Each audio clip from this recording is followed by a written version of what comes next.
नमस्कार। बोधि वार्ता सत्संग में आप सभी का स्वागत है। सत्संग सभी के लिए अवसर है आपस में मिलकर आध्यात्मिक विषयों पर चर्चा करना, खासतौर से ज्ञान मार्ग पे। और कार्यक्रम संचालन यहाँ पर किया जाता है।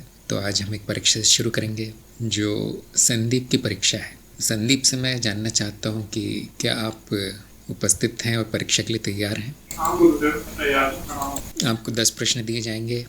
50% या अधिक अंक आने पर चरण 4 में जाएंगे।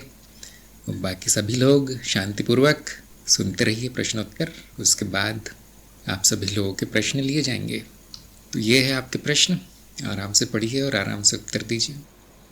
पहला प्रश्न है गुरुदेव कि ज्ञान जीवन का अभिन्न अंग कैसे है।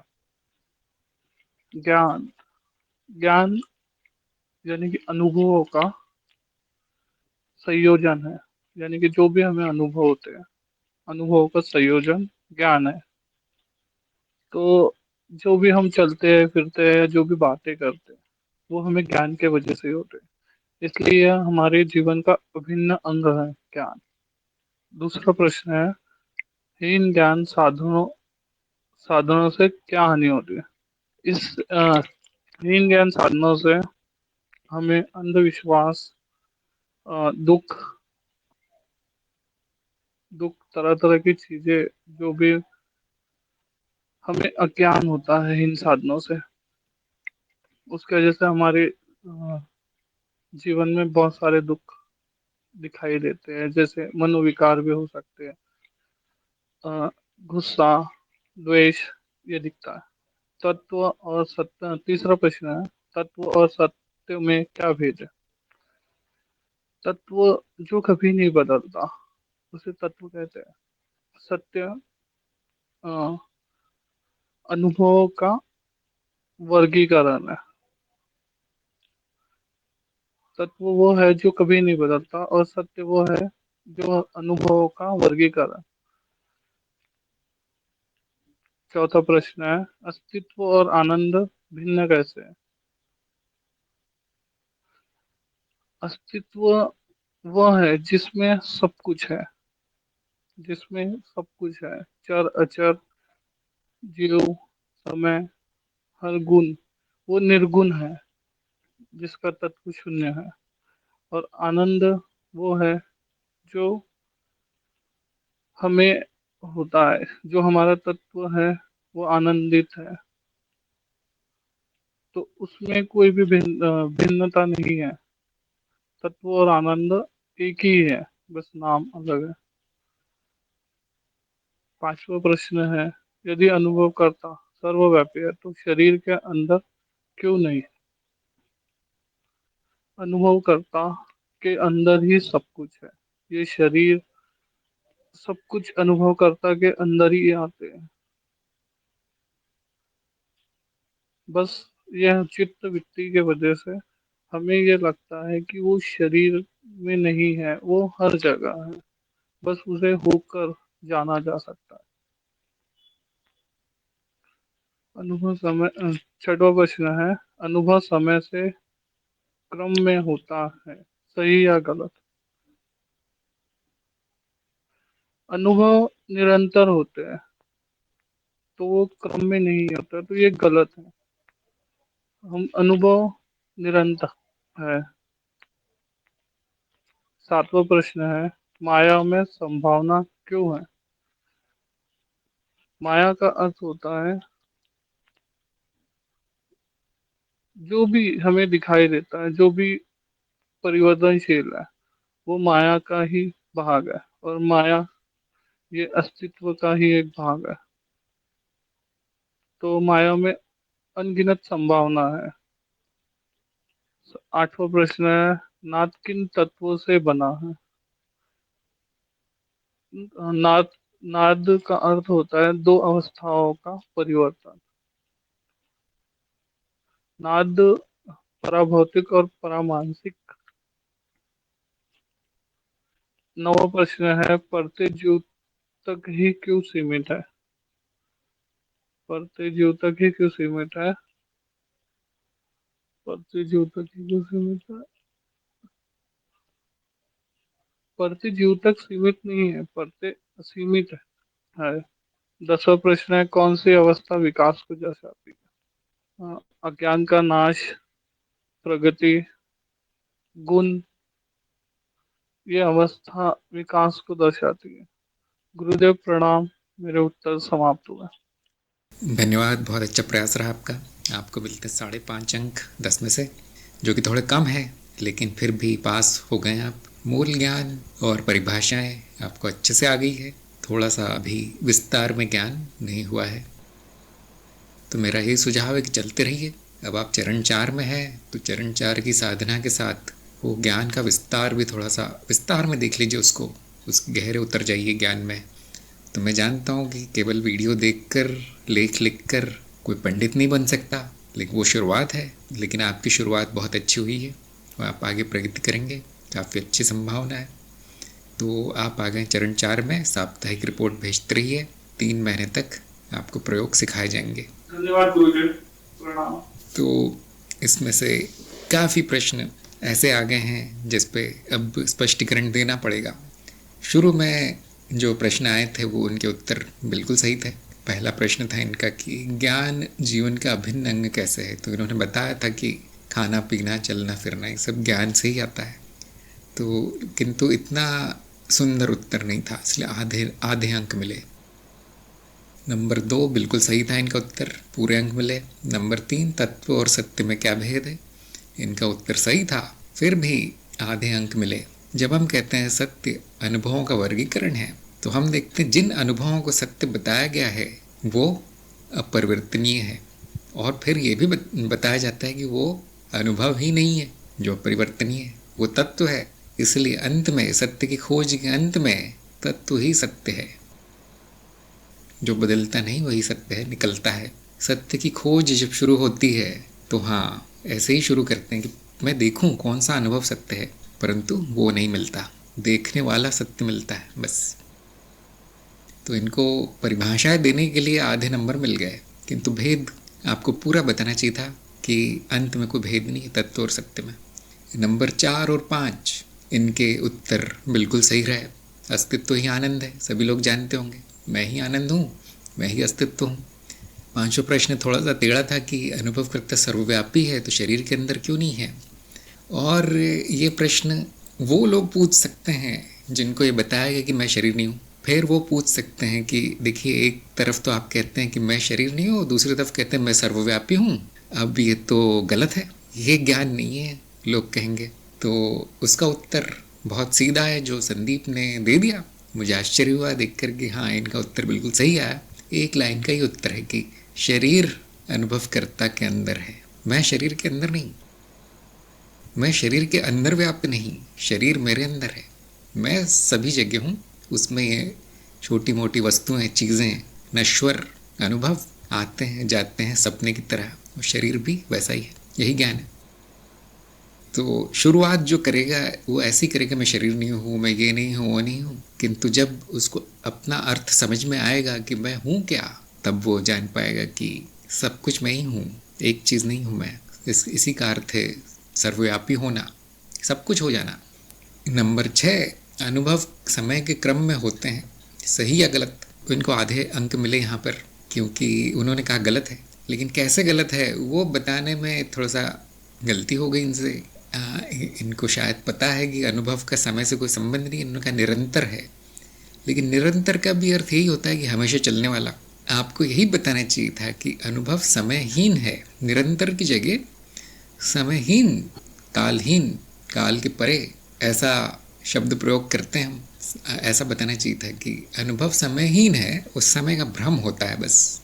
अनुभव एक के बाद एक नहीं होते, वो भ्रम है, वो अनुभव नहीं है जो एक के बाद एक हो। तो ये बहुत करीब पहुंच गए थे उत्तर के कि निरंतर है करके, लेकिन वही है, सटीक उत्तर नहीं रहा। समयहीन कहना चाहिए, और वो समय उसमें एक भ्रम की तरह दिख पड़ता है, धारणा है समय, स्मृति कारण है।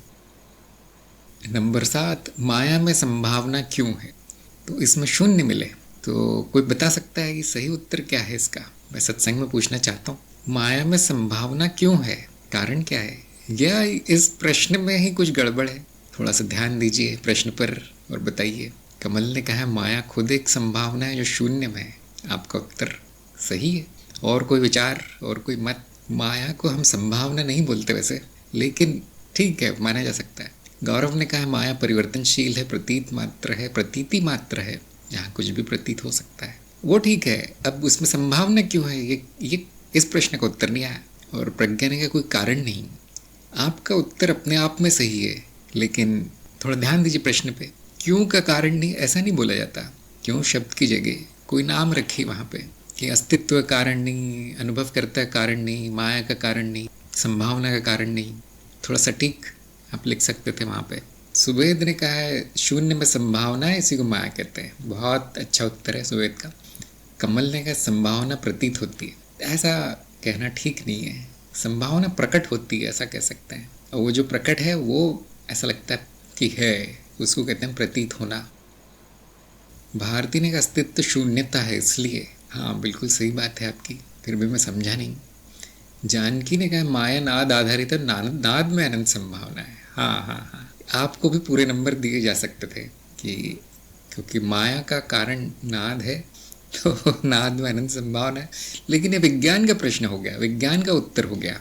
और शिक्षा ने कहा माया अनंत है इसलिए किसी भी प्रकार की संभावना है। ये क्यों प्रश्न का उत्तर नहीं है कि क्यों है संभावना, फिर अनंत है तो क्यों है लेकिन संभावना। उसमें दो तथ्यों को जोड़कर क्यों का उत्तर नहीं आ जाता। रोशन ने कहा है ये माया में जो कुछ भी गढ़ा जा सकता है क्योंकि प्रतीत मात्र है। वंदिता ने कहा संभावना भी अवधारणा है। हाँ, अब तो हम माया के परे चले गए। अगर आप संभावना को भी अवधारणा कहते हैं तो अब कोई प्रश्न ही नहीं बचा फिर तो, क्योंकि माया भी अवधारणा ही है। कमलेंद्र ने कहा माया अनंत है, संभावना भी प्रतीत मात्र है। पुष्पिंदर ने कहा कुछ भी प्रकट हो सकता है इसलिए संभावना है। नहीं, उल्टा है। संभावना है इसलिए कुछ भी प्रकट हो सकता है, उल्टा है। संभावना पहले आती है, जो प्रकट होता है वो बाद में होता है। पुनीत ने कहा माया अर्थात मिथ्या, मिथ्या तो प्रतीति मात्र है, जो संभावना ही हो सकती है अस्तित्व में। हाँ, आपका भी उत्तर काफ़ी अच्छा है। और उन्होंने कहा माया का तत्व शून्य ही है तथा शून्यता में ही अनंत होने की संभावना हो सकती है। अब आपने सही बोला कि माया में संभावना की बात करना थोड़ा सही नहीं है। शून्य में संभावना, हम कहते हैं शून्य, अस्तित्व का तत्व शून्य है और उसमें अनंत संभावना है। इसी संभावना के कारण अस्तित्व ने मायावी रूप धरे हैं। ध्यान दीजिए थोड़ा प्रश्न पर कि हम जो भाषा उपयोग करते हैं वो भाषा नहीं उपयोग की गई प्रश्न में। माया में संभावना क्यों है, इसे कहने का यही अर्थ हो गया कि अनुभव में संभावना क्यों है।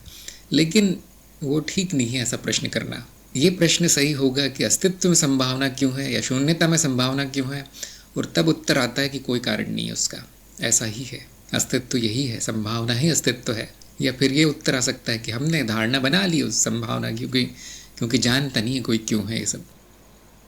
राहुल ने कहा माया वह है जो है नहीं, और कुछ नहीं होने की अनंत संभावना हो सकती है। बहुत आपका पहली भरा सवाल है, इससे तो और प्रश्न खड़े हो गए कि कुछ नहीं होने की अनंत संभावना हो सकती है, इसे कैसे समझेंगे। सुमा ने कहा माया यानी अनंत संभावना कोई कारण नहीं है। आपकी बात भी सही है, वो एक ही चीज़ है।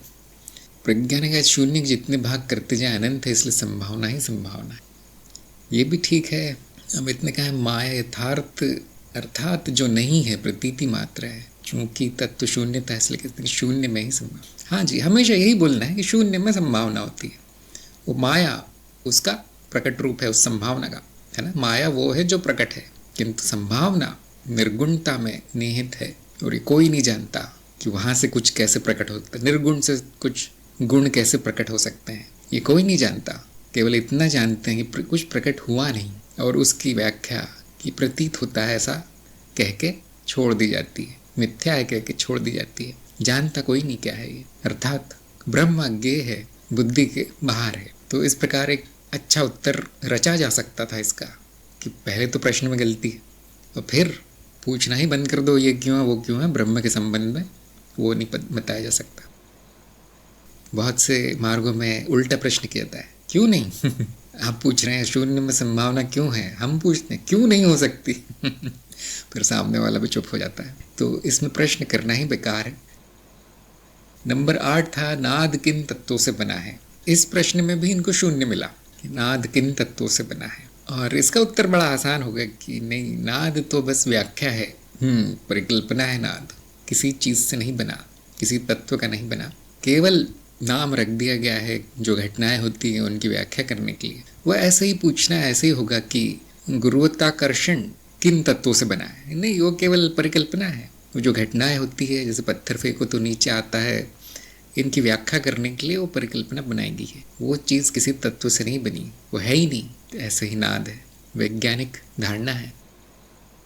हाँ, तत्व मात्र शून्यता ही है, गौरव ने कहा है। अगर आपको जानना ही है तो यही कह सकते हैं कि शून्यता है। नाद अनुभव की व्याख्या है, अनुभव का तत्व शून्यता है। इससे अच्छा उत्तर नहीं आ सकता इसका।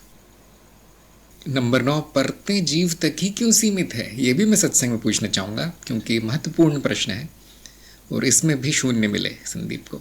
तो मैं देख रहा हूँ कि जो माया से संबंधित प्रश्न है उनमें इतना अध्ययन नहीं हुआ है संदीप का, लेकिन हम कहते हैं वो ज़रूरी भी नहीं है। कोई बात नहीं, आपकी प्रगति हो जाएगी आगे। माया को जानना बहुत कठिन है वैसे भी, तो इस प्रकार के प्रश्न आ जाए माया के बारे में तो हाँ, बहुत कठिन होता है उत्तर देना। तो फिर भी मैं सत्संग में पूछता हूँ कि परतें जीव तक ही क्यों सीमित है? कमल ने कहा जीव ही परतों में से एक परत है। नहीं, जीव परत नहीं है। हम कहते हैं शरीर परत है, फिर मानसिक परतें हैं, कारण शरीर है, फिर सूक्ष्म परतें हैं, फिर महाचित्त और उसके ऊपर की परतें हैं। मीरा ने कहा परतें असीमित हैं। हाँ, आपका उत्तर सही है, परतें असीमित है। अब वो प्रश्न का उत्तर आ गया क्या उसमें? नहीं, हाँ वैसे आ गया कि प्रश्न ही गलत है। अंजू ने कहा स्मृति कारण। नहीं, स्मृति तो स्वयं असीमित है। प्रज्ञा ने भी कहा है असीमित है। नैना ने भी कहा है। गौरव ने कहा परतें अनंत है, स्मृति आधारित है, जीव द्वारा ही स्मृतियों का संग्रह होता है। हाँ, इतना कह सकते हैं कि जीव एक जो उसकी कह सकते हैं एक प्रकट रूप है परतों का, जो थोड़ी देर के लिए पैदा होता है, थोड़ी देर के लिए दिखाई देता है, इतना कह सकते हैं। तो गौरव का हाँ उत्तर काफ़ी सटीक है। शिक्षा ने कहा परतें सिर्फ जीव तक सीमित नहीं है, चित्त में असीमित परतें हैं। हाँ जी, फिर जीव कहाँ गया फिर? हमारा अनुभव क्या ये नहीं कहता कि मैं मनुष्य इन परतों का स्वामी है? अमित ने कहा है जीव विभिन्न परतों से निर्मित रचना मात्र, परतें सीमित नहीं है। हाँ, आपका जवाब भी सटीक है कि जिससे हम जीव कहते हैं वो परतों में पाई जाने वाली रचना है। जीव सीमित है, परत नहीं, ऐसा भी कहा जा सकता है ना। उल्टा उल्टा है। जैसे माया हर चीज़ उल्टी कर देती है, वैसे हमारी परीक्षा में भी काफ़ी प्रश्न उल्टे आ जाते हैं, इधर का उधर घुमा दिया जाता है ताकि ज्ञान की परीक्षा हो पाए साधक के। जैसे वो 5वां प्रश्न था कि शरीर के अंदर क्यों नहीं अनुभव करता क्योंकि घुमा दिया गया है प्रश्न को, शरीर अनुभव करता है कि अंदर क्यों नहीं है, ऐसा पूछना चाहिए था, लेकिन उल्टा कर दिया। हाँ, ज्योति ने भी कहा जीव तक सीमित नहीं है। रानी ने कहा जीव अपने आप को एक परत में पाता है, एक परत में नहीं पाता, लेकिन हमें इस जीव के माध्यम से कई परतों के अनुभव हो रहे हैं। जीव को एक परत नहीं कहना चाहिए। देखिए, आपका शरीर भी है, शरीर में खनिजिक तत्व और ये सब जो भी होता है वो सब है, नाद भी है, अप्रकट नाद भी है, संभावित नाद भी, सब कुछ तो है। बड़ी विचित्र चीज़ है जीव। और रोशन ने कहा है जीव तक सीमित नहीं, अव्यक्त भी है जीव में, हमें इसलिए सीमित मानता है। हाँ हाँ, आपकी बात माननी पड़ेगी कि ये सीमाएं जो खींची गई हैं हम भाव के कारण है कि मैं इतना इतना ही हूँ और ये उत्तर जीविता के लिए आवश्यक है इतना। जीव द्वारा ऐसा मान लेना कि मैं सीमित हूँ और ये परतें मेरी हैं, इतना उत्तर जीविता के काम आता है, किंतु वो सत्य नहीं है।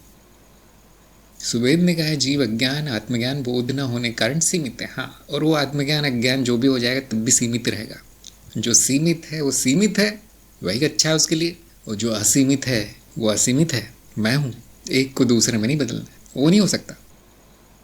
नैना ने कहा है जीव को जो भी अनुभव हो रहे हैं उतना सीमित अनुभव है, परत सीमित भासती है। हाँ, वो उसके अज्ञान कारण ऐसा प्रतीत होता है कि मैं तो सीमित हूँ और ये परत बताइए मेरी तो वो भी इतनी है मेरी जितनी, लेकिन ऐसा नहीं है। कमलेंद्र ने कहा परतें अनंत है, जीव भी चित्त की स्मृति अहंकार बुद्धि आदि की परत है, शरीर भी परत है। हाँ, बड़ा मुश्किल हो जाता है जीव की परिभाषा करना इस प्रकार से परतों के मॉडल के आधार पर। तो जीव की परिभाषा संस्कृत में ऐसी है कि जो जन्म लेता है वो जीव है। जीव में ज शब्द है, ज का अर्थ है पैदा होना, जायते या इस प्रकार के ज से शुरू होने वाले शब्द। और जो भी घटनाएं, जो भी अनुभव जीव के माध्यम से होते हैं उनको हम कहते हैं जीवन आदि आदि। तो ये थोड़ी देर के लिए मृत्युलोक में जो रचना प्रकट हो जाती है उसको हम जीव कह सकते हैं, किंतु ये रचना थोड़ी बड़ी है, सूक्ष्म भी है उसका, उसके कई भाग सूक्ष्म भी है कारण शरीर तक उसकी पहचान की जा सकती है कि ये जीव ये है, कारण शरीर के ऊपर सब बराबर है। स्मृति का सागर मात्र है, उसमें सागर की एक लहर कहती है कि मैं जीव हूँ, और वो कहने से पहले ही विलीन हो जाती है उसमें रहती नहीं है। उसी सागर से नई नई लहरें उठती है, जिनको आप लोग पुनर्जन्म कहते हैं। वो ये भी कहते हैं कि मेरा पुनर्जन्म। तो ये अज्ञान की निशानी है ऐसा कहना। जीव का पुनर्जन्म वो भी कहना थोड़ा गलत है। सागर का पुनर्जन्म कह सकते हैं, लेकिन फिर कितने जन्म हो गए उसके, तो असंख्य, समयहीन है वो सागर स्मृति का। अभी तो हम अनुभव करता और अस्तित्व और शून्यता और संभावना पहुँचे नहीं वहाँ तक। अभी तो हम माया में ही बात कर रहे हैं, और यहीं पर कितनी गलतियाँ मिल गई हमारे कथनों में। ये जो भी आपको पट्टी पढ़ाई गई है पंडितों, गुरुओं, समाजों द्वारा सब गलत है। सारी धारणाएं, सारी मान्यताएं गलत है, और यही इस गलती को पहचानना ही ज्ञान है। प्रज्ञा ने कहा जो जन्म ले वो जीव। हाँ, जो थोड़ी देर ऐसा लगता है कि पैदा हुआ है और मृत्यु होती है उसकी, या एक व्यक्तिनिष्ठ अनुभव सा प्रतीत होता है, मैं व्यक्ति हूँ बोलता है वो, उसमें व्यक्तित्व तो झलकता है, स्थायित्व तो प्रतीत होता है, उसको हम जीव कह देते हैं। वो ऐसे कई हैं, असंख्य हैं, अनंत है जीव, और वो आते जाते रहते हैं। तो सब मैं ही हूँ, सब मेरे ही रूप हैं, मैं विराट हूँ। और ये विराटता ऐसे प्रकट हो रही है कि जीव में नाद रचना है, और अनंत है नाद रचना। सरल से लेकर जटिल से जटिल सब नाद मात्र है। अगला प्रश्न था कि कौन सी अवस्था विकास को दर्शाती है, इनको पूरे नंबर मिले। यहाँ पे अवस्थाओं के दो मतलब हो सकते हैं। एक तो साधक की अवस्था की, वो कहाँ पहुँच गया है। दूसरी जो हम चित्त की अवस्थाएं बोलते हैं, जागृत अवस्था, निद्रा अवस्था आदि आदि, दोनों मतलब हो सकते हैं। तो दोनों उत्तर दे देने चाहिए थे इनको, लेकिन फिर भी उनका उत्तर सही मान लिया गया। इन्होंने बता दिया था कि कौन सी अवस्था विकास को दर्शाती है, लेकिन साधक की अवस्था। तो चित्त की कौन सी अवस्था विकास को दर्शाती, कोई विशेष अवस्था नहीं है चित्त की। आप कह सकते हैं कि बौद्धिक अवस्था, ज्ञान की अवस्था, शुद्धि की अवस्था आदि आदि। कुछ लोगों की धारणा होती कि मैं उस विशेष अवस्था में पहुंच जाऊं जहां ये बहुत बड़े बाबा जी जाते हैं तो मेरा विकास हुआ है, लेकिन ऐसा कुछ नहीं है। ये गलत धारणा है। चित्त की अवस्थाएं सीधे सीधे संबंधित नहीं है। हाँ, कुछ थोड़ा बहुत संकेत मिल सकता है कि आपका चित्त किन अवस्थाओं में है, थोड़ा बहुत संकेत मिल सकता है, लेकिन शांति, ज्ञान, बुद्धि आदि आदि व्यवहार देखकर बताया जा सकता है कितना विकास हुआ है, क्योंकि अवस्थाएं तो आनी जानी है, चलती रहती है। जैसे अद्वैत में भी है कि तुर्य अवस्था बताती है कि जीव का कितना विकास हो गया है, तो उसमें काफ़ी सत्य है, लेकिन इतना कठोरता से कहना ठीक नहीं है। बहुत से मानदंड होंगे विकास के, और उसमें सबसे बड़ा ज्ञान है। ज्ञान हो गया है तो जीव के विकास की किसे पड़ी है, वो होता रहेगा। अवस्था की किसे पड़ी है, वो तो आती जाती रहेगी। ज्ञान तो यही होता है कि मेरी अवस्था सर्वोपरि है, पहले से है, हमेशा रहेगी, नित्य है, और ये जीव मैं नहीं हूँ, नई अवस्था में हूँ, नए चित्त में हूँ। तो इसीलिए ये ज्ञान होते ही विकास धरा का धरा रह जाता है, उसका कोई अर्थ नहीं है फिर। इसलिए ध्यान दीजिए, ज्ञान मार्ग में कोई विकास नहीं, सीधा मार्ग है। यही दर्शाता है कि विकास भी माया का ही एक रूप है, और फिर माया को हम स्वीकार करते हैं और विकास करना शुरू करते हैं, पूरी तरह जानते हुए खेल है। तो ये हो गया संदीप्त प्रश्नोत्तर। बहुत बहुत बधाई, आप पहुँच गए चरण 4 में, और आगे भी प्रगति आप करते रहेंगे, ऐसी मुझे उम्मीद है। तो अब बाकी लोगों के प्रश्न लेते हैं। यदि किसी और के कोई और प्रश्न हो ज़रूर पूछिए। स्थित प्रज्ञ का प्रश्न आया है कि आत्मा या ब्रह्म को शून्य या पूर्ण कहा जाता है, जबकि बहुत से शास्त्र महापुरुष कहते हैं और विचार करने पर भी पता चलता है कि वो हर शब्द से परे है, क्योंकि उसको जाना नहीं जा सकता। शून्य को बुद्धि से नहीं समझा जा सकता, और बुद्धि शून्य या पूर्ण की मनगढ़ंत कल्पना करने लगती है। इसलिए मैं जानना चाहता हूँ कि शून्य या पूर्ण उसको माया के साथ तुलना के कारण कहा जाता है, क्योंकि माया में गुण है और तत्व निर्गुण है, पर तुलना भी अपूर्ण लगती है। कृपया प्रकाश डालें। मैं पूरी तरह सहमत हूँ कि शब्दों से अधिक नहीं जाना जा सकता। जब अपना तत्व आप जान लेते हैं तो उसकी व्याख्या करने के लिए, उसको बताने के लिए कई शब्द प्रयोग किए जाते हैं। तो जब मैं स्वयं पर दृष्टि डालता हूँ, जो कि असंभव है, बुद्धि के द्वारा भी दृष्टि डालना असंभव है, जब मैं स्वयं हो जाता हूँ और ये अज्ञान नष्ट हो जाता है कि मैं कुछ और हूँ, तब तरह तरह के शब्दों से व्यक्त किया जा सकता है भाव कि मैं क्या हूँ। और उन शब्दों में निर्गुणता, शून्यता, पूर्णता, सुंदरता, सत्यता और भी न जाने क्या क्या, आनंद, शांति, प्रकाश, सच्चिदानंद, असंख्य शब्द हैं फिर। और हर प्रकार के गुरु ने, हर प्रकार के महात्मा ने अपने अपने शब्द उसमें जोड़े हैं। उन्होंने अपना योगदान दिया है ये बता कर कि मैं क्या हूँ। तो जिसको ज्ञान नहीं हुआ उसको ये शब्द ही लगेंगे कि इन्होंने बोल दिया आनंद हूँ, अब कैसे क्यों? उसको ज्ञान नहीं है, इसलिए उसके लिए शब्द मात्र है, कोरे शब्द हैं, वो खोखले शब्द हैं, उसके पीछे ज्ञान नहीं, उसके पीछे अनुभव नहीं है। तो मेरा भी यही कहना है कि शाब्दिक ज्ञान से कुछ नहीं होता। आपको अपने अप्रोक्ष अनुभव बुद्धि का प्रयोग करके जान लेना है स्वयं के तत्व को, क्योंकि वही है अंत में, वही है जो सबसे बड़ा ज्ञान है, वही है मूल ज्ञान, वही है, क्योंकि मैं ही हूँ सब कुछ। तो जब ये जान लिया जाता है उसके बाद शब्दों की बाढ़ भी आ जाए तो भी आप विचलित नहीं होंगे। फिर आपको तुलना करना भी नीरसता लगेगा। ये सब क्या करना है, इसका क्या फ़ायदा है इतने शब्द देकर इसको। तो ब्रह्म आत्म इस शास्त्र में है, इस दर्शन में है, शून्य अनात्म बुद्ध दूसरे दर्शनों में, और बाकी में कुछ और ही है। अब उससे तो पढ़ के सिर दर्द हो जाता है कि इतना अज्ञान क्यों था, हम कहते हैं। लेकिन वो अज्ञान नहीं है, अपनी अपनी अभिव्यक्ति है। जो शून्य है, जो पूर्ण है, जब बुद्धि के माध्यम से प्रकट होता है तो भ्रष्ट हो जाता है। अगला प्रश्न है श्याम का कि अस्तित्व का वास्तविक स्वरूप क्या है? क्या ये शून्यता है, अनंतता है, दोनों ही है, दोनों ही नहीं है? हाँ, दोनों भी है, दोनों भी नहीं है। अस्तित्व का वास्तविक स्वरूप अज्ञेयता है। इतना ही हम कर सकते हैं कि आपकी जो धारणाएं, अंधविश्वास और तरह तरह की मान्यता है अस्तित्व के बारे में, उनका खंडन हो सकता है, उनको नष्ट किया जा सकता है कि वो जो आप सोच रहे हैं वो सब गलत है। और उसके बाद यदि ये शब्द उस पर लगाए जाएं तो आप खुद ही कहेंगे कि कोई अर्थ नहीं है इसका। तो कई शब्दों में व्याख्या की जा सकती है अस्तित्व की। जब उसका तत्व ढूंढने जाते नहीं मिलता तो हम कहते हैं शून्य है। जब उसकी सीमा ढूंढने जाते नहीं मिलती तो हम कहते हैं अनंत है। इस प्रकार हम कहते हैं उसका ज्ञान हो रहा है, लेकिन वह अज्ञान का नाश हो रहा है बस। तो ये कार्यक्रम में बहुत विस्तार में विश्लेषण किया गया इस बात का कि अस्तित्व क्या है, उसका मूलभूत विश्लेषण किया गया है। फिर उसका अर्थ क्या है जो निकला है विश्लेषण से, उसका फिर और आगे प्रयास किया गया है बताने का। स्थित प्रज्ञ ने कहा है, आप कहते हैं कि अनुभव भी हमेशा रहता है, लेकिन अनुभव का तो अर्थ है कि जो प्रकट है, और वो अप्रकट भी होगा क्योंकि नाद है। जब वो अप्रकट होगा तो अनुभव करता फिर भी रहेगा, लेकिन उससे कोई अनुभव नहीं होगा। यही शून्य अवस्था लगती है। हाँ अनुभव हमेशा रहता है किंतु वो बदलता रहता है। बस कहने का अर्थ यही है कि जो प्रकट है वो अनुभव है और वो परिवर्तनशील है। तो यदि वो नहीं होगा तो बस इतना कहा जाएगा कि बस आने ही वाला है, अभी नहीं है, किंतु अंत नहीं हो जाता, फिर शुरू हो जाता है। और क्योंकि वो समयहीन है इसलिए कहना ही निरर्थक है कि वो थोड़ी देर के लिए बंद हो गया था। तो शून्य अवस्था किसे कहा गया है? इस छोटे से एक क्षण को नहीं जिसमें कि ऐसा लगता है कुछ नहीं है, जैसे नींद, बेहोशी, ऐसा अनुमान लगाते हैं लोग कि उस समय तो कुछ नहीं अनुभव होता। लेकिन यदि समयहीनता को आपने समझ लिया है तो आप देखेंगे कि वो बेकार सी बात है, अर्थहीन सी बात है कहना कि थोड़ी देर के लिए अनुभव नहीं था। क्यों? क्योंकि ये थोड़ी देर वाली जो बात है समय में हुई है, वो समय है नहीं, तो वो भी माया का भाग है। उस अनुभव का जाना आना भी मायावी घटना है, केवल अनुभव नहीं है वो। अनुभव क्या है? उसका वापस प्रकट हो जाना और निरंतरता उसकी बनी रहती है। फिर तो शून्य अवस्था क्या है?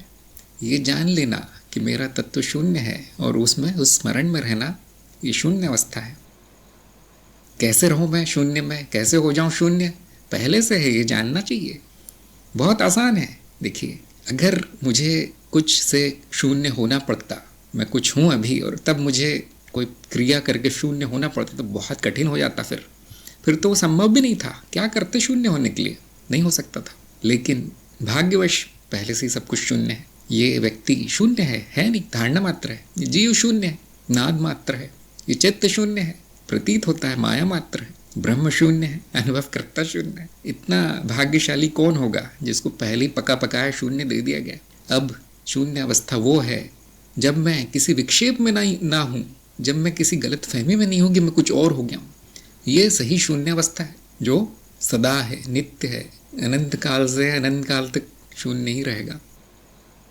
तो बस केवल अज्ञान को हटा देने से शून्य अवस्था आ जाएगी। कोई जादू करना चाहता है शून्य अवस्था में आने के लिए, अपना अज्ञान हटा लीजिए कि मैं क्या हूँ, और आप देखेंगे मेरी यही अवस्था है, हमेशा थी, हमेशा रहेगी। थोड़ी देर के लिए अज्ञान आ गया था कि अब शून्य अवस्था नहीं रही। तो जिसे भी आप शून्य अवस्था कहते हैं वो अनुभव क्रिया कहलाती है बोधिवार्ता में या हमारे कार्यक्रम में, अनुभव क्रिया। क्योंकि मैं जानता हूँ शून्य बोलेंगे तो लोग घबरा जाएंगे, मैं शून्य नहीं होना चाहता। हाँ देखिए, सब कुछ है आप, वही सब कुछ शून्य है, अनंत शून्यता ही मैं हूँ। ऐसा बोलना भी बड़ा अर्थहीन लगता है, लेकिन साधक को मार्ग पर लाना ही पड़ता है किसी न किसी तरह से, बोल कर, समझा कर, दिखा कर। ये सब ज्ञान के उपाय हैं। शब्द ज्ञान के संकेत मात्र है, ज्ञान नहीं है। शब्दों से ज्ञान नहीं होता, न अवस्थाओं से ज्ञान होता है, जैसा कि अभी हमने चर्चा की थी। कोई भी अवस्था में चले जाइए आप, सभी अवस्थाएं शून्य ही हैं। तो जिसको ज्ञान हुआ है वही इसको समझ पाएगा, स्वयं का ज्ञान जिसको हुआ है वही समझ पाएगा ये सब क्या है।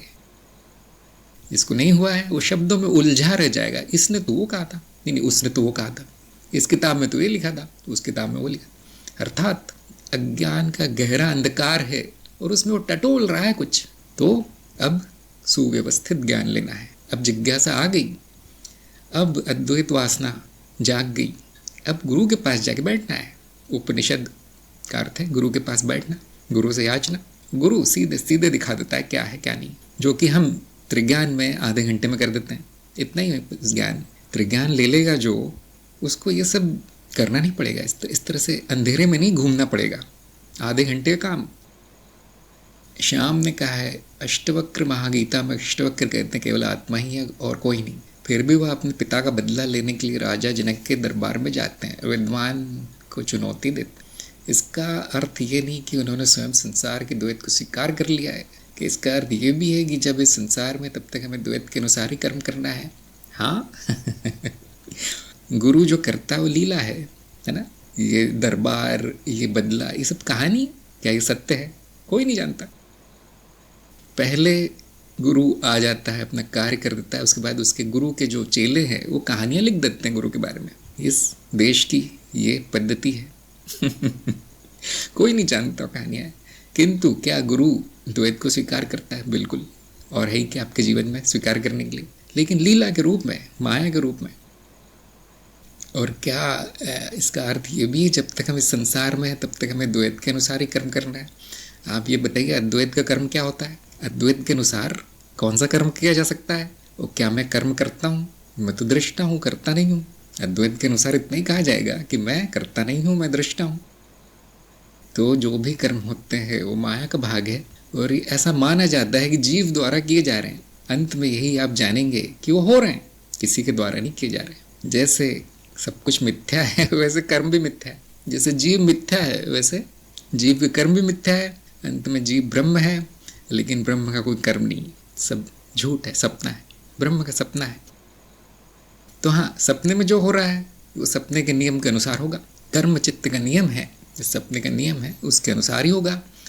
इसका अर्थ यही है कि आपको ये जान लेना है कि मैं करता नहीं हूँ, और जो हो रहा है वो होने देना है। यदि वो किसी का बदला लेना है वो हो जाएगा, यदि किसी को ज्ञान देना है वो हो जाएगा, यदि शांति से एक जगह बैठना है पेड़ के नीचे वो भी हो जाएगा। तो संपूर्ण ज्ञान में अगर इन घटनाओं को देखा जाए तो ही आप समझ पाएंगे। अगर अज्ञान में आप उसका पता लगाने का प्रयास करते हैं ये तो ज्ञानी था, इसने ऐसा क्यों किया, अगर ये अज्ञानी जानने का प्रयास करेगा तो वो केवल उलझ जाएगा, इसमें उसको कुछ समझ में नहीं आएगा। इन घटनाओं को, इन कहानियों को ज्ञान की दृष्टि से देखना चाहिए कि अगर वो अष्टवक्र वहाँ जाते नहीं तो जनक को ज्ञान नहीं होता, फिर गीता नहीं लिखी जाती। तो ये संपूर्ण लीला करने के लिए कोई ना कोई कारण चाहिए। वो कारण ऐसा चाहिए जो आम जनता की समझ में आ जाए, रुचिकर लगे, मनोरंजक लगे उनको। तो अष्टवक्र को 8 जगह से तोड़ फोड़ दिया गया, पता नहीं क्या क्या। अब जैसे पातंजलि है, उनको आधा नाग दिखाया जाता है कि वो आधे नाग है, नाग योनि से है कोई नहीं जानता इन बातों को। तो जनता का ध्यान आकर्षित करने के लिए थोड़ा सा मसाला लगाया जाता है उसको।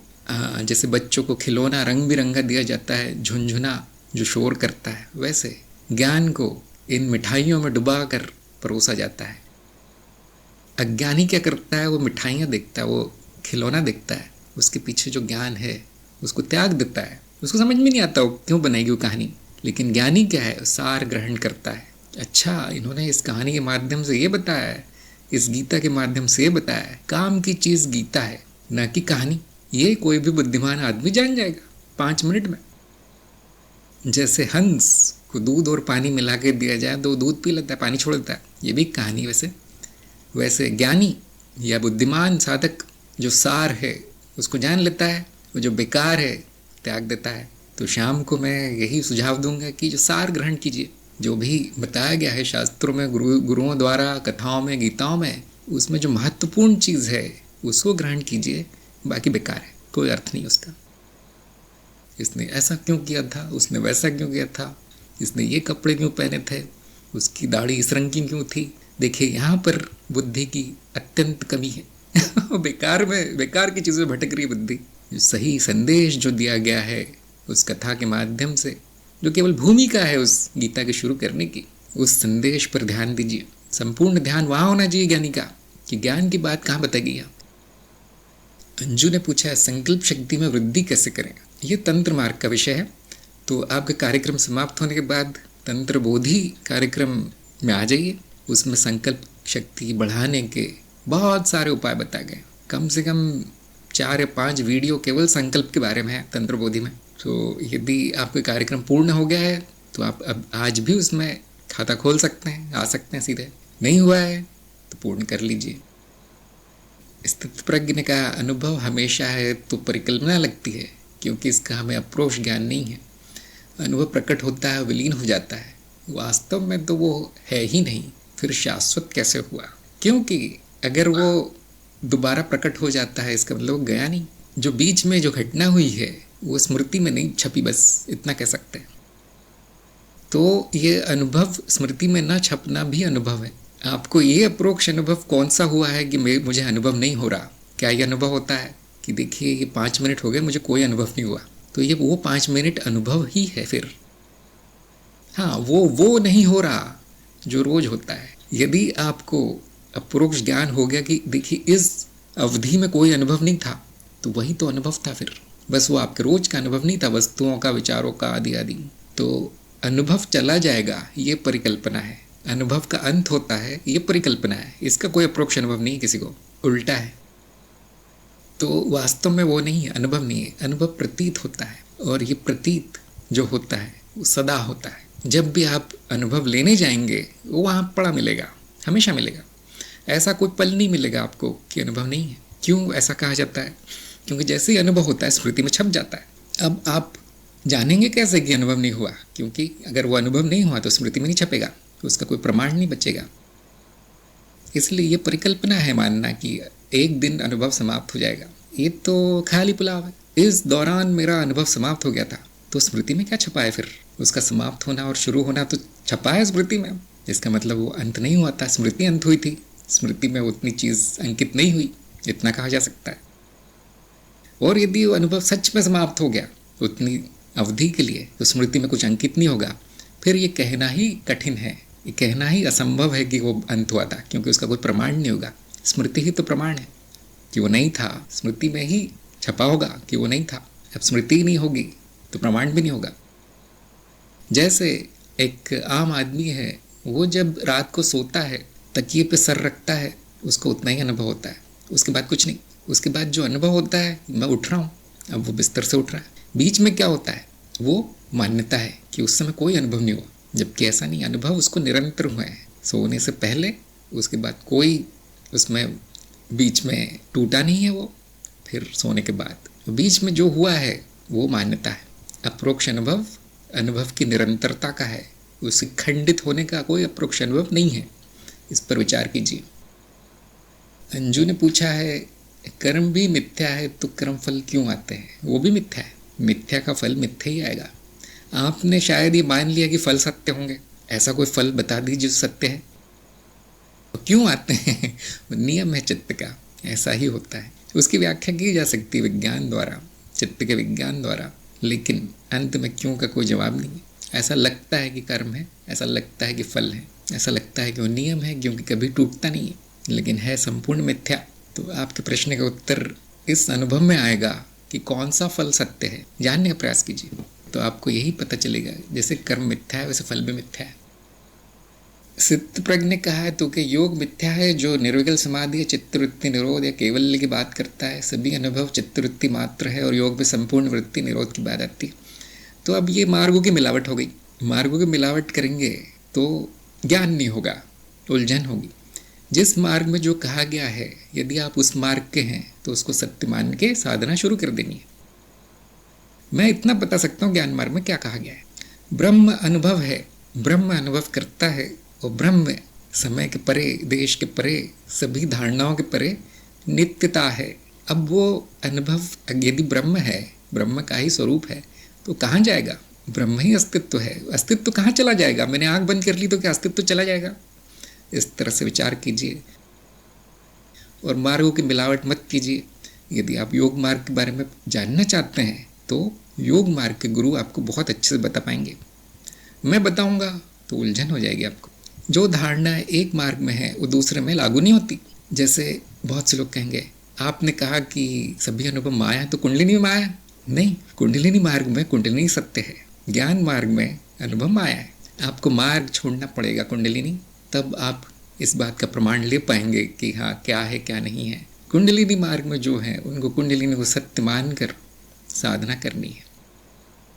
इसी तरह जो योग मार्ग में है वहाँ पर ही परिभाषित है समाधि आदि। क्या निर्विकल्प समाधि अद्वैत में है? बिल्कुल नहीं। क्या केवल अद्वैत में है या बौद्ध में है? बिल्कुल नहीं। आप इतनी शाब्दिक चीज़ें पढ़ चुके हैं कि आपके मन में खिचड़ी बन गई है। न गुरु है न मार्ग है तो कैसे ज्ञान होगा? कैसे ज्ञान होगा? आपने स्वयं का नाम स्थित प्रज्ञ रखा है लेकिन अस्थिर प्रज्ञ है। क्यों है ऐसा? बहुत आसान है जानना। कभी विधिवत किसी मार्ग पर चले नहीं, कभी किसी गुरु के शरण में गए नहीं, इधर उधर पढ़ते रहे, इधर उधर खोजते रहे और फिर ये जो कचरा बटोरा है ये अशांति ही पैदा करेगा। ज्ञान नहीं, शांति नहीं मिलेगी, आनंद नहीं मिलेगा, न कोई प्रश्न हल होगा। समझदार साधक कौन है? जो अपना मार्ग जानता है कि मेरा ये मार्ग है, मुझे इसी में संतुष्टि मिलती है और उसकी साधना में लग जाता है वो। तो स्थित प्रज्ञ से मैं पूछना चाहूँगा आपका मार्ग कौन सा है? गुरु कौन है आपके? स्थित प्रज्ञ ने कहा फिलहाल ज्ञान मार्ग में रुचि है। हाँ जी, जैसे ही आपको लगे कि यही मेरा मार्ग है तब उसमें साधना शुरू करनी है। अगर ये विचार है कि पहले मेरे सारे प्रश्नों का हल हो जाए फिर मैं उस मार्ग में जाऊँगा तो ये विचार ठीक नहीं है, बुद्धिमानी का नहीं। क्यों? फिर अगर सारे प्रश्नों का उत्तर आ गया तो मार्ग में जाने की क्या ज़रूरत है? फिर तो आप ही ज्ञानी हैं। तो पहले मार्ग आता है, फिर ज्ञान आता है, फिर उत्तर समाप्त, प्रश्न समाप्त होते हैं। सीधा चलिए। मार्ग का पता कैसे करूं मैं? उसमें रस आएगा, उसमें आनंद आएगा। भले समझ में नहीं आएगा क्या है, वो गुरु पसंद आएंगे, उन गुरु से ज्ञान लेने का मन होगा या वो साधना करने का मन होगा। नहीं, जब तक संपूर्ण ज्ञान नहीं होगा मैं उस मार्ग में जाऊंगा ही नहीं। ये अर्थहीन है ये बात। पहले मार्ग आता है, पहले साधना आती है। सब जान लीजिए उस साधना करके, विधिवत साधना गुरु की शरण में जाके, उसके बाद निर्णय लेना है कि ये सब गलत था या सही था। किसी ने मुझे सिखाया नहीं ज्ञान मार्ग के बारे में, लेकिन मुझे लगता है कि अनुभव समाप्त नहीं होता। तो ऐसा ही जैसे अंधा चांद के बारे में कविता लिख रहा है अंधे को क्या पता चांद क्या होता है। उसी प्रकार जो मार्ग पर नहीं है उसे ये सब ब्रह्म क्या है, अस्तित्व क्या है, कुछ नहीं पता। देखिए, शब्द मात्र है उसके लिए। तो मेरा यही सुझाव है कि विधिवत साधना शुरू कीजिए गुरु ढूंढकर, क्योंकि ज्ञान मार्ग तो 3 दिन में खत्म हो जाता है। तो फिर लोग क्यों प्रतीक्षा करते रहते पता नहीं। श्याम ने पूछा है क्या नैतिकता भी मिथ्या है? और ये मिथ्या है तो कर्मों के फल अच्छे या बुरे किस मापदंड से होते हैं? देखिए, कर्मों के फल ना अच्छे होते हैं ना बुरे होते हैं। जीव को ये स्वतंत्रता है, किसी को भी अच्छा बोल सकता है, किसी भी फल को, किसी को भी बुरा बोल सकता है। एक उदाहरण है कि किसी घर में चोरी हो जाती है, कर्म हुआ है वहाँ पे, तो घर के मालिक के लिए तो बड़ा बुरा फल है, कर्म भी बुरा है। चोर के लिए तो बहुत अच्छा है। तो वो कर्म या वो फल क्या अच्छा है क्या बुरा है? कुछ भी नहीं। व्यक्तिनिष्ठ हम कहते हैं, तकनीकी भाषा में हम कहते हैं व्यक्तिनिष्ठ है। व्यक्ति को स्वतंत्रता है, वो किसी को भी अच्छा बोल सकता है, बुरा बोल सकता है। वो क्यों बोलेगा? वो उसका कुछ स्वार्थ होता है उसमें, उसके लिए क्या अच्छा है ये देखता है वो, मेरे लिए कौन सा फल अच्छा है, इस हिसाब से वो अपने कर्म निर्धारित करता है। मापदंड व्यक्तिनिष्ठ हम ऐसा बोलते हैं। अपने हिसाब से सब लोग कर्म करते हैं और उनके फल जो आते हैं उनका भी वर्गीकरण अपने हिसाब से करते हैं। क्या अच्छा है क्या बुरा है स्वयं ही जानते हैं, स्वयं ही निर्धारित करते हैं। क्या नैतिकता में मिथ्या है? इसी प्रकार क्या सही है क्या गलत, क्या उचित है क्या अनुचित, ये भी व्यक्ति ही निर्धारित करता है नैतिकता। और आपको उदाहरण बहुत मिल जाएंगे इसके आपके जीवन में। एक व्यक्ति के लिए जो नैतिक है दूसरे के लिए बहुत अनैतिक है, एक व्यक्ति के लिए जो अनैतिक है दूसरों के लिए नैतिक है। स्थान, देश, काल और संस्कृति के आधार पर नैतिकता बदलती रहती। और ज्ञान मार्ग में हम क्या करते हैं, जो बदल गया वो झूठ है। फिर तो क्या नैतिक है क्या अनैतिक, इसकी कोई परिभाषा नहीं है, उसे परिभाषित नहीं किया जा सकता, व्यक्तिनिष्ठ है। तो आपको अपने मानदंड चुनने हैं, और वो मानदंड यदि ज्ञान पर आधारित है तो फायदा है जीव का, उसमें होगा कुछ नहीं, मिथ्या है सब कुछ। जीव को तो अपना फायदा चाहिए। तो उसका सबसे अच्छा लाभ कब मिलता है, जब वो नैतिकता और कर्म के मानदंड अपने ज्ञान से चुनता है। और ज्ञान मार्ग में क्या चुना गया है, अहिंसा, परोपकार, कर्म ऐसा हो जो दूसरों का भला करे, और नैतिकता भी वही है जिसमें हिंसा ना हो, और ये भी व्यक्तिनिष्ठ है। किंतु गुरुजनों ने ये कहा है कि ऐसा करके देखो जीवन अच्छा चलेगा, लेकिन अंत में व्यक्ति को स्वयं निर्धारित करना है। ज्ञान मार्ग आपको कोई मानदंड नहीं देता, ज्ञान मार्ग आपको ज्ञान देता है। अब उस ज्ञान का उपयोग कीजिए, अपना सही कर्म चुनिए, अपनी सही नैतिकता चुनिए और उस पर टिके रहिए। बाकी लोग जो करते हैं वो उनका मामला है, उसमें हमें पढ़ना नहीं है। आप ही देखेंगे, किसी को जाके आप बताएंगे नहीं आप जो कर रहे हो पूरी तरह अनैतिक है, तो क्या वो मानने वाला है? वो तो आपको काट खाने दौड़ेगा कि तुम कौन होते हो। ये किसी को कहेंगे देखिए कर्म बुरा है, तो कहेंगे तुम कौन होते हो, मैं कर रहा हूँ। तो पूरी तरह व्यक्तिगत है मामला, निजी मामला है सबका, नैतिकता और अच्छाई बुराई। आपको ये पूरी तरह अधिकार है कि आपकी कोई हानि कर रहा है तो अपनी आत्मरक्षा करें, किसी वो कर्म सही होगा, है ना। बहुत से लोग कहते हैं आपने तो कह दिया जिसको जो चाहिए वो कर सकता है, फिर वो बुरा कर देगा। हाँ, आप भी जो चाहे कर सकते हैं फिर, जिसमें कि अपनी आत्मरक्षा भी आती है। आप अपनी नैतिकता की रक्षा कीजिए, आप अपने सही गलत की रक्षा कीजिए, और आप देखेंगे ऐसा ही हो रहा है। किसी को दूसरों की नैतिकता से कोई मतलब नहीं होता, दूसरों से कोई मतलब नहीं होता, सबको अपना अपना करना है। पारुल ने कहा मैं कार्यक्रम करना चाहते हूँ पूरे मेहनत से, कृपया मेरा मार्गदर्शन करें। हाँ, मार्गदर्शन मेरा यही है कि यदि आपका ये मार्ग है तो त्रिज्ञान से शुरू कीजिए। वहाँ पे 100% तय हो जाता है कि क्या मेरी समझ में आएगा क्या नहीं। त्रिज्ञान लेते ही शायद ही आपको वो ज्ञान दीक्षा करने की ज़रूरत पड़े। अगर आप पंडित बनना चाहते हैं, हर प्रश्न का उत्तर चाहते हैं, तो फिर ज्ञान दीक्षा है, नहीं तो त्रिज्ञान से सारा काम हो जाता है। तो पहले त्रिज्ञान लीजिए, अगर वो ले लिया है तो ज्ञान दीक्षा में खाता खोलिए। और अगर आपको उसमें क्या करना है क्या नहीं, कैसे करना है, ये अगर आपको सहायता लगती है तो बहुत लोगों ने सेवा शुरू कर रखी है, बहुत से ग्रुप बने हुए हैं जिसमें कि ये सहायता प्रदान की जाती है। तो वहाँ जुड़ जाइए, आपको पूरी तरह से सहायता मिलेगी। तो इतना आसान कर रखा है कि आपको वेबसाइट पे जाके खाता भर खोलना है, वीडियो में जो बताया वो लिखना है। इससे अच्छा, इससे सरल मार्गदर्शन क्या होगा। जो जन्मों जन्मों से भटक रहे उनके लिए एक क्षण में कर दिया गया हर चीज़, घर बैठे आपके कानों में ज्ञान पड़ जाता है आकर। अब आपको विशेष मार्गदर्शन चाहते हो तो बताइए, ये नहीं हो रहा है वो नहीं हो रहा है, ऐसा कुछ। जिसकी रुचि है उसको कुछ मार्गदर्शन नहीं लगता, जुट जाता है बस। फिर उसको वहाँ से हटाना भी कठिन होता है। उसको अगर बोला जाए, जिसका वो मार्ग है, उस साधक को बोला जाए कि मैं मत करो, तुम दूसरा करो, तो मानेगा नहीं, छोड़ेगा नहीं उसको। फिर ये होता है साधक का गुण, मुमुक्षत्व।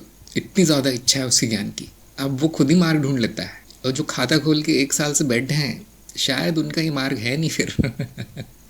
उनमें वो इच्छा अभी तक जागी नहीं है, भूख लगी नहीं है, इसलिए परोसा गया फिर भी खाते नहीं है। तो जब ये इच्छा उठे तो आपको मार्ग नहीं पूछना पड़ेगा, मार्ग ही चल के आ जाएगा आपके पास। शिक्षा ने पूछा है ध्यान के प्रयोग में विफल होने का कारण क्या है। क्या तंद्रा अवस्था ध्यान के प्रयोग में विफल होना है? हमने तो तंद्रा बताया ही नहीं है कहीं पे, आपको उस अवस्था में क्यों जाना है। अगर इस प्रकार की अवस्था आ जाती है जिसको आप तंद्रा कह रहे हैं, नींद जैसा कह रहे हैं, पता नहीं चल रहा मेरा ध्यान है भी या नहीं, तो बंद कर देना ही उचित है। ध्यान का अर्थ क्या है? एकाग्रता। सभी अनुभवों को छोड़ के आपने एक पर ध्यान जमाया है और उसमें आप पूरी तरह तल्लीन है। अब उसमें तंद्रा का क्या काम है? अब उसमें इधर उधर भटकने का मन को क्या काम है? मतलब ध्यान नहीं हो रहा है, ध्यान नहीं हो रहा है। जो आपकी जागृत अवस्था है वो तक छूट गई। तो जो मैंने बताया फिर अब वो नहीं कर रहे हैं, कुछ और कर रहे हैं। संपूर्ण जागृति में होना है ध्यान, साक्षी भाव। संपूर्ण जागृति में होना है, उसमें अवस्था बदलनी नहीं है। अब जो दूसरी अवस्थाओं में जो प्रयोग होते हैं वो दूसरे हैं, देखिए उस उन प्रयोगों को आपको अपने रोज के प्रयोग में मिलाना नहीं है। जब आप इसमें प्रवीण हो जाएंगे तो फिर दूसरी अवस्थाओं का प्रयोग कर सकते। तो आप आँख खोल के ध्यान कीजिए, जिसको बताया भी गया है कि किसी वस्तु पर ध्यान शुरू करना है हमें। लोग शुरू में आँख बंद कर लेते हैं, पता नहीं कहाँ चले जाते हैं, उड़ जाते हैं कहीं आकाश में, कल्पनाओं में। वो क्या ध्यान है? वो तो ध्यान हट जाना है, तो ध्यान का अभाव हो गया यहाँ पे। तो देखिए तंद्रावस्था विफल होना नहीं है, वो विधि विफल हो गई आपकी। फिर उसे ध्यान से पढ़िए, उसको ध्यान से सुनिए वीडियो को, क्या बताया गया, कैसे बताया गया। अवस्थाएं बदलती है तो वापस ध्यान केंद्रित कर लेना है। नींद आने लगती है या कहीं मन खो जाता है, चंचल हो जाता है, भाग जाता है, वापस लेके आना है। यही तो अनुशासन है ध्यान का, इसीलिए तो कठिन है। फिर उसमें अगले चरण में उसमें साक्षी भाव मिलाना है कि कौन है इस ध्यान का साक्षी, जिस पर मेरा ध्यान है उसका साक्षी कौन है, क्या है, कहाँ है। आत्मविचार। फिर दूसरा भी ध्यान बताया गया है, समावेशी अनुभव क्रिया। श्याम ने पूछा हमें ज्ञान मार्ग के अनुसार किसको अधिक प्राथमिकता देनी चाहिए, वस्तुनिष्ठ सत्य को या व्यक्तिपरक सत्य को। ज्ञान मार्ग के अनुसार जो बदलता नहीं वही सत्य है, वो आप स्वयं है। न वस्तुनिष्ठ है न व्यक्तिनिष्ठ। स्वयं को प्राथमिकता दीजिए, स्वयं के ज्ञान को, वही सत्य है, मैं ही सत्य हूँ। अभी भी आप वस्तुओं को, व्यक्तियों को ढूंढ रहे हैं, इसका अर्थ क्या? आत्मज्ञान नहीं हुआ है। सत्य क्या है ये पता नहीं तो प्राथमिकता कैसे देंगे? पहले ये जानना जरूरी है कि सत्य क्या है, उसके बाद प्रश्न आता है कि किसको प्राथमिकता दूं। सत्य परम होता है, न व्यक्तिनिष्ठ होता है न वस्तुनिष्ठ होता है, परम होता है। जब सत्य जान लिया जाएगा तो प्राथमिकता देने का सवाल ही नहीं आएगा। मिथ्या को कौन प्राथमिकता देता है? फिर नहीं, ऐसी वाली मिथ्या को दूं या वैसी वाली मिथ्या, ये प्रश्न नहीं आएगा। स्वयं से शुरू कीजिए, आत्मज्ञान से शुरू कीजिए, तब जाके सारे प्रश्न हल होते हैं।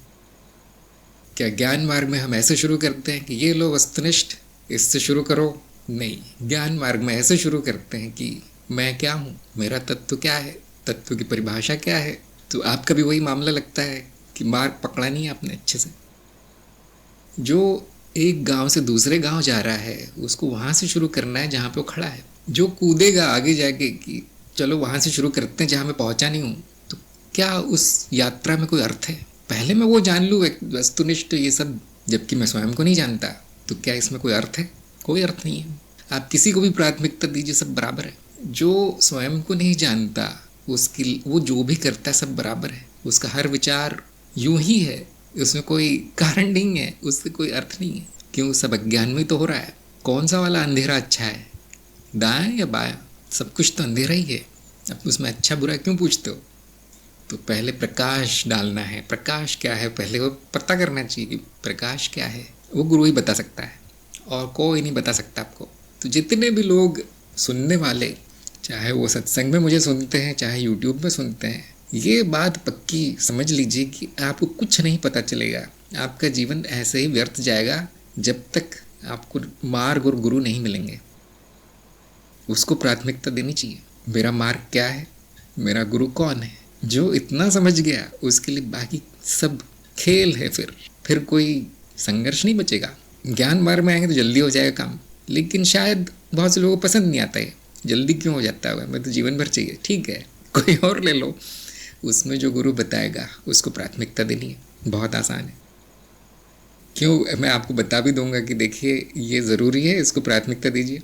फिर वैसा ही प्रश्न आ जाएगा, इस मार्ग में तो उसको दी गई थी, तो भाई तो उस मार्ग में चले जाओ। ऐसे डावाडोल क्यों हो रहे हो? क्यों है ऐसा हालत, क्यों है ऐसी? क्योंकि अभी तक निर्णय नहीं ले पाए कि मेरा मार्ग क्या है। कुछ लोग उसका मसाला बना लेते मार्गों का, इस मार्ग से ये ले लूँ, उस मार्ग से वो ले लूँ, और तीसरे मार्ग से तीसरी चीज़ ले लूँ। अब ऐसा ही है कि एक बैलगाड़ी को 2 बैल आगे से खींच रहे हैं, 3 बैल पीछे से और 4 बैल साइड से। अब वो गाड़ी कहाँ जाएगी? कुछ लोगों ने गाड़ी को ही बैल के आगे लगा दिया है। तो लक्ष्य नहीं, देखिए लक्ष्यहीनता, इसलिए कुछ नहीं होता, इसलिए प्रगति नहीं होती, इसलिए अज्ञान नाश नहीं होता, इसलिए मुक्ति नहीं होती। क्या आपको ये आपके माँ बाप सिखाते हैं कि बेटा थोड़ा पढ़ लिख लो उसके बाद गुरु ढूंढना? बिल्कुल नहीं सिखाता कोई। क्या आपको स्कूल में सिखाया जाता है कि आपको मुक्ति चाहिए तो कोई मार्ग ढूंढना पड़ेगा, वो भी आध्यात्मिक स्कूल से नहीं काम होगा? कोई नहीं सिखाता। तो इसमें आपकी गलती नहीं है, ये गुरु ही सिखाता है। तो वो लोग भाग्यशाली है जिनको गुरु का मार्गदर्शन मिल गया है। भले वो मार्गदर्शन ऐसा हो कि बेटा तुम्हारा तो मार्ग ही नहीं है अभी, ये मार्गदर्शन भी बहुत बड़ा मार्गदर्शन है, ये आपने जान लिया, ये भी बहुत बड़ी बात है। अब आप 99% लोग के आगे निकल चुके हैं। ध्यान दीजिए, केवल इतना जानकर कि मुझे मेरा मार्ग नहीं पता, वो पता करना ज़रूरी है। ये छोटा सा ज्ञान आपको 99% लोगों से पार ले जाएगा।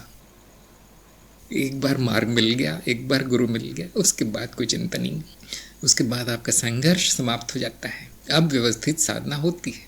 वो मार्ग क्या होगा ये पता करना भी कठिन है, इसलिए वहाँ भी गुरु की ही ज़रूरत होती है। गुरु ही बताता है कौन सा मार्ग है, और इसीलिए हमने काफ़ी उपकरण बना रखे हैं, इस बारे में काफ़ी जानकारी दे रखी बोधि वार्ता में।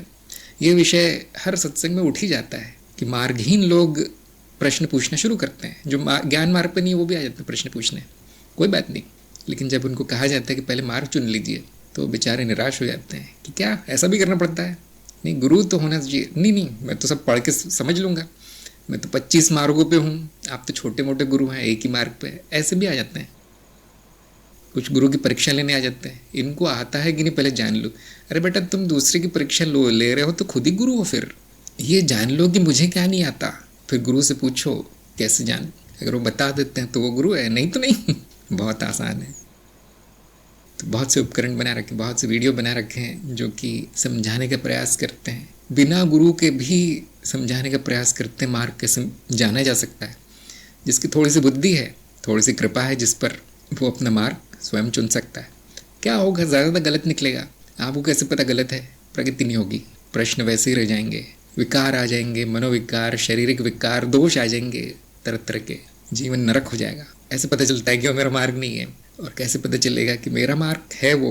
भले ही आप 2-4 मार्गों में धक्के खा के आ गए हों क्योंकि पूछा नहीं था गुरु से, कोई बात नहीं, लेकिन कैसे पता चलेगा? उसमें आनंद है, उसमें रस है। सब छोड़ के वही कर रहे हैं आप। नौकरी छोड़ दी, परिवार छोड़ दिया, समाज छोड़ दिया, गुरु को पकड़ा हुआ। अब ऐसा हो जाता है तो मैं जानता हूँ कि हाँ अब इसकी प्रगति सुनिश्चित है, इसको कोई रोक नहीं सकता। आनंद है उसमें, प्रगति है उसमें, शांति है उसी में, संतुष्टि उसी में है। इसलिए हम कहते हैं कभी कभी कि यही आपका प्रारब्ध था। जब इस तरह के लक्षण मिलते हैं तो मैं समझ जाता हूँ यही प्रारब्ध है आपका, और अनमना चल रहा है, करूँ या नहीं करूँ। तो फिर शायद नहीं करना चाहिए, दूसरा कुछ कर लेना चाहिए। जो आप सालों सालों में निर्णय ले पाएंगे, गुरु 2-3 दिन में ले लेता है। क्यों? उसने हजारों साधक देख रखे। मैं ये नहीं कहता कि मैं सही निर्णय लूँगा, मेरे से भी बहुत अच्छे अच्छे अनुभवी लोग हैं जो आपकी शक्ल देख के भी बता देंगे कौन सा मार्ग है। क्या हुआ है कि आप गए नहीं कभी उनके पास, आपका जीवन वीडियो देखते ही बीत गया।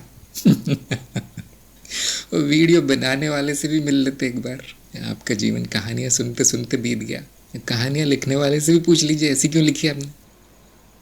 जीवन क्षणिक है, मृत्यु कल भी आ सकती है। तो एक बुद्धिमान व्यक्ति जो ज़रूरी हो पहले कर लेता है, फिर वो तर्क वितर्क में उलझता है, फिर वो किस्से कहानियों में जाता है, फिर वो कहता है कि मार्ग ठीक था, वो मार्ग ठीक नहीं था। क्या ज़रूरी है वो जान जाइए, बाकी बेकार। स्थितप्रज्ञ ने पूछा है, जिन्होंने ज्ञान मार्ग दीक्षा कार्यक्रम कर लिया, क्या उनका पक्का हो जाता है कि उनको पूर्ण ज्ञान हो गया? अगर ऐसा है तो तंत्र, क्रिया, योग, ध्यान आदि सीखने के पीछे क्यों भाग रहे हैं, जबकि जान लिया कि सब मिथ्या और अर्थहीन है। कृपया शंका का समाधान ज़रूर करें ताकि मैं निशंक होकर इस मार्ग पर चल सकूं। एक बात बताइए, आप दूसरों को क्यों देख रहे हैं? कुछ विशेष कारण है? आप किसके पीछे भागना चाहते हैं बताइए? क्या दूसरों को देखने से आपकी प्रगति हो जाएगी? ये भेड़ चाल से क्या भेड़ जिस तरफ जा रही है वो उस तरफ जाने से आपकी प्रगति होगी, या आपको अपना मार्ग चुन के उस पर साधना करने से प्रगति होगी? आप ज्ञान के पीछे हैं, फिर लोगों से क्या मतलब है? अगर एक व्यक्ति ज्ञान मार्ग के बाद तंत्र कर रहा है तो उसका मार्ग वो नहीं था। अगर कोई व्यक्ति ज्ञान मार्ग की एक झलक लेता है, उसका स्वाद लेता है, फिर कहता नहीं ये ठीक नहीं है, क्रिया करता हूँ, तो उसका वो मार्ग नहीं था। तो आप निर्णय कैसे ले सकते हैं कि उनको पूर्ण ज्ञान हो गया या नहीं हो गया? और अगर हो भी गया है तो भी वो अपने जीवन में क्या कर रहे हैं उनका निजी मामला है। इससे आपको क्या मदद मिलेगी? सोच के बताइए। दूसरे अपने जीवन में क्या करते हैं उससे आपका मार्ग कैसे निर्धारित हो जाता है? प्रमाण के रूप में। दूसरों को क्या ज्ञान हुआ है आपको कभी पता नहीं चलेगा।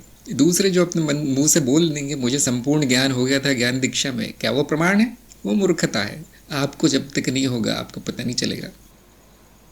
तो दूसरों को देखना बंद कीजिए, दूसरे क्या करते हैं उससे हमें कोई मतलब नहीं है।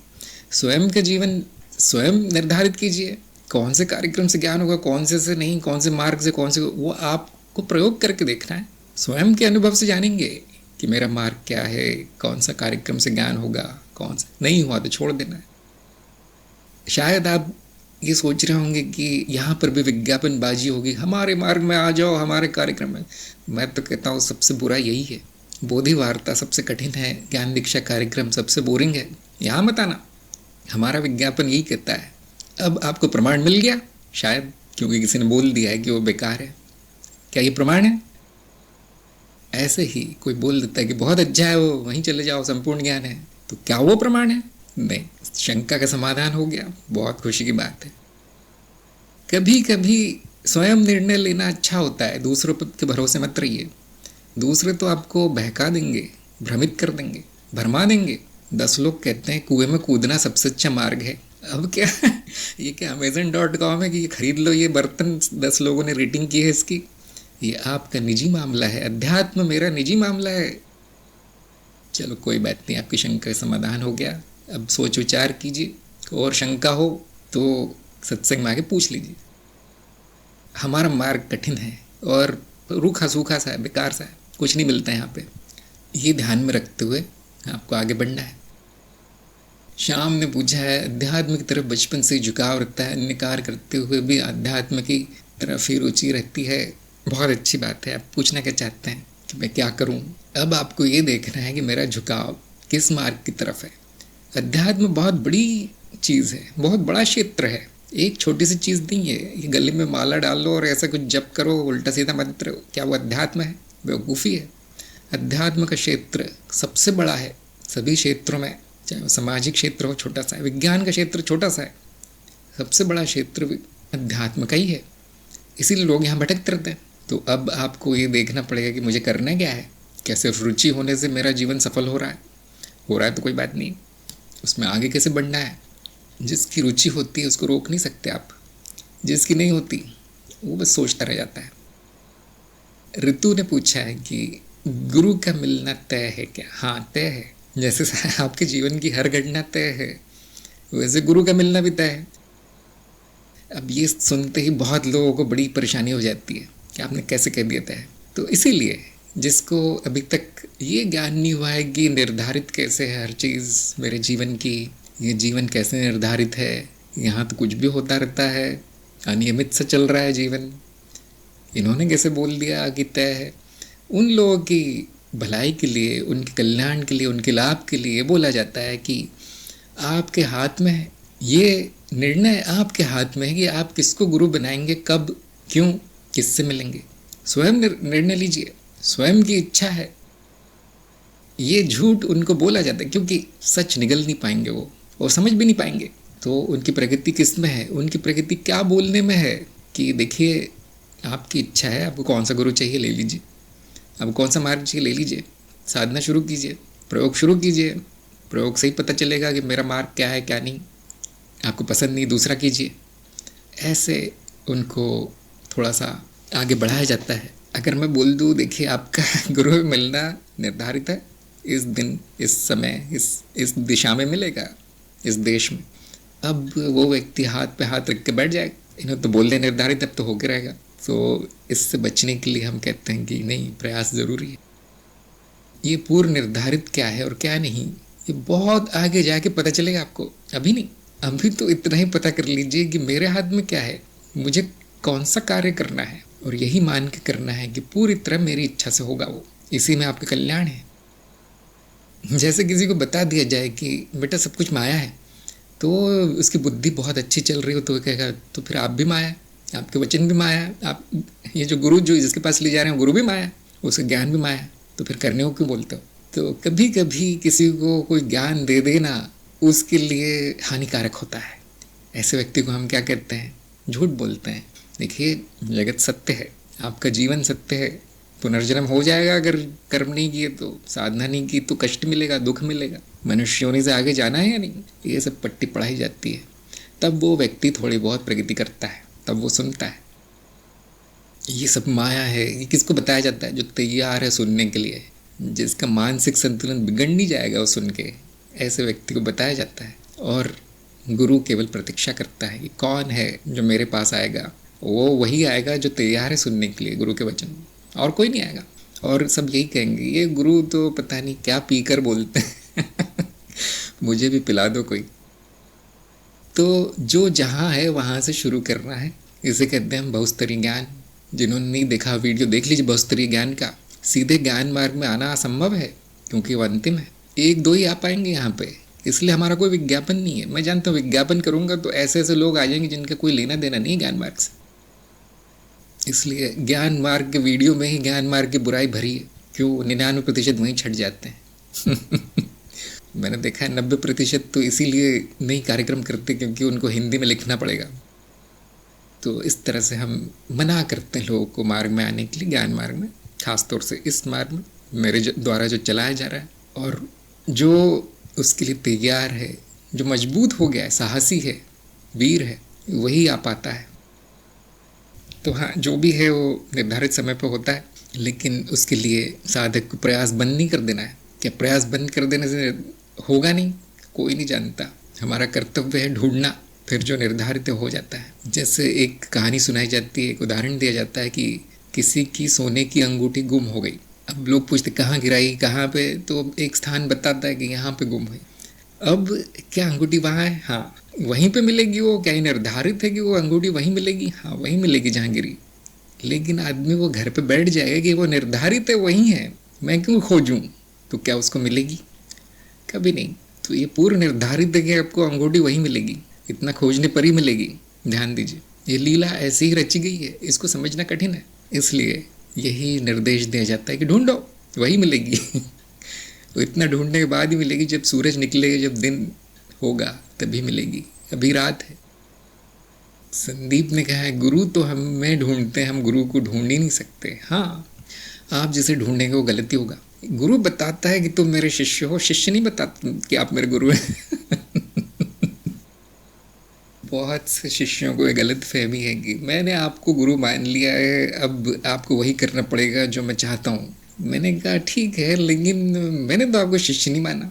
आप क्यों चाहते कि मैं आपको सिखाऊं कुछ?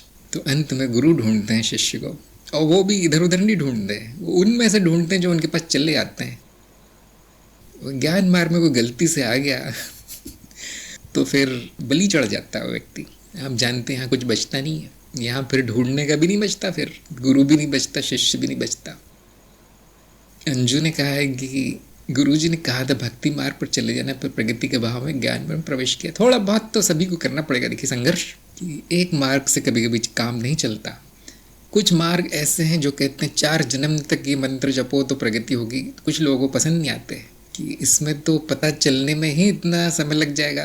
तो ऐसे लोगों को दूसरे मार्गों से शुरुआत करनी चाहिए, जो तेज चलते हैं मार्ग। और ऐसे मार्गों में जो धीरे चलते हैं, तो पता ही नहीं क्या होगा उनमें, उनको बाद में करना चाहिए। अब ये जानने के बाद कोई बुद्धिमान व्यक्ति क्या करेगा?